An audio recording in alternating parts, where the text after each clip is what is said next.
Coach à domicile, le conseil bien-être de nos experts.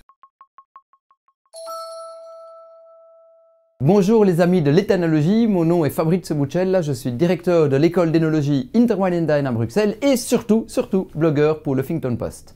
Est-ce que le vin est politique? Voilà une question qui m'interpelle parce que je voudrais préparer dans les semaines et les mois qui viennent une conférence sur le sujet. Alors bien entendu, on a pour habitude de dire que le Bourgogne était de droite et que le Bordeaux était de gauche, ou que le Bordeaux était anglais, on commerçait avec l'Angleterre, que le Bourgogne était plutôt parisien. Alors bien entendu, si on oppose Paris à Londres ou gauche et droite, le vin est politique. On a de la même manière pour habitude en Belgique de dire que le Bourgogne est plutôt wallon et que le Bordeaux est plutôt flamand. Et là aussi, si on oppose wallon et flamand en Belgique, on peut dire que le vin est politique. Mais aujourd'hui, il est des débats, je dirais, plus essentiels, je pense, qui tournent autour du vin.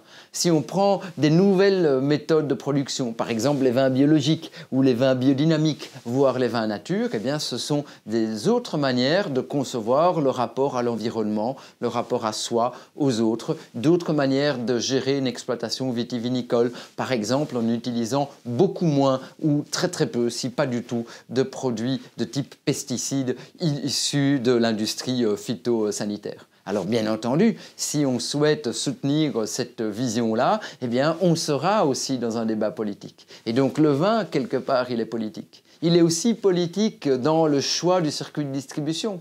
Vous pouvez choisir d'aller vous procurer une bouteille chez un caviste en soutenant un marchand de proximité qui a eu la chance, la joie et l'énergie d'essayer de vivre de sa passion. Ou vous pouvez aller acheter une bouteille en grande surface. Ce n'est pas le même choix, le même mode de consommation. Donc le vin, je pense, comme pour tout, on peut le dire, est politique. Et le vin, s'il est bien un sujet qui, entre guillemets, est un sujet national en France, c'est le pinard. Donc bien entendu, vu qu'en France, particulièrement, quelque part, tout sujet à un moment donné devient politique, on peut également dire, de ce point de vue, que le pinard est politique. Mais n'oubliez pas, il n'y a qu'une solution, c'est la dégustation. Bonne route! À bientôt sur le HuffPost.